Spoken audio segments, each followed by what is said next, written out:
இரவும் பகலும் அதை நினைச்சு தியானி. அப்பொழுது உன் வழியை வாய்க்கப்படுவாய், அப்பொழுது புத்திமானாய் நடந்து கொள்வாய். மோசே என்ன செஞ்சா தெரியுமா? நியாயப்பிரமாண புஸ்தகத்தை அவன் வாயில இருந்து பெரியவே இல்லை, அதே மாதிரி உன் வாயில பெரிய கூடாது. எப்ப சமயம் வாய்த்தாலும் வாய்க்க விட்டாலும் நீங்க பைபிளை வாசித்துக்கிட்டே இருங்க. ஆமென், அல்லேலூயா. அதனால மத்தவங்க செய்தியெல்லாம் கேட்கறத பத்தி நான் தப்பு சொல்ல மாட்டேன். ஆனா ஆண்டவர் உங்களோடு கூட உறவாட விரும்புகிறாரே. He wants to have an encounter with you. உங்க கூட ஆண்டவர் நானும் எப்படி, இன்னொரு ஆள் வந்து நின்னா எப்படி, ஆண்டவர் நானும் இன்னும் அவரோடு கூட உறவு கொள்ள வேண்டும்.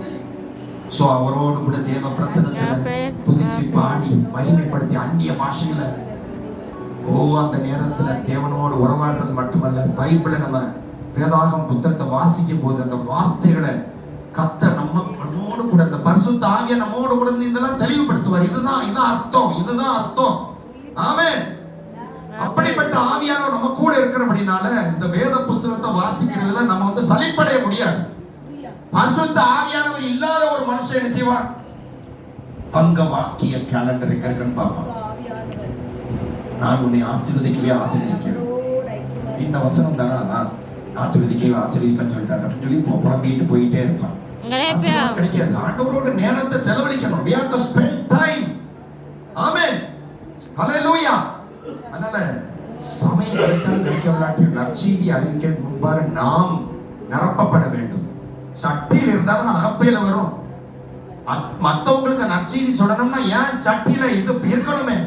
ஆண்டவருடைய வசனத்தால் நிரப்பப்படணுமே. நான் நிரப்பப்பட்டாதான் நானே முதல்ல காக்கப்பட முடியும்.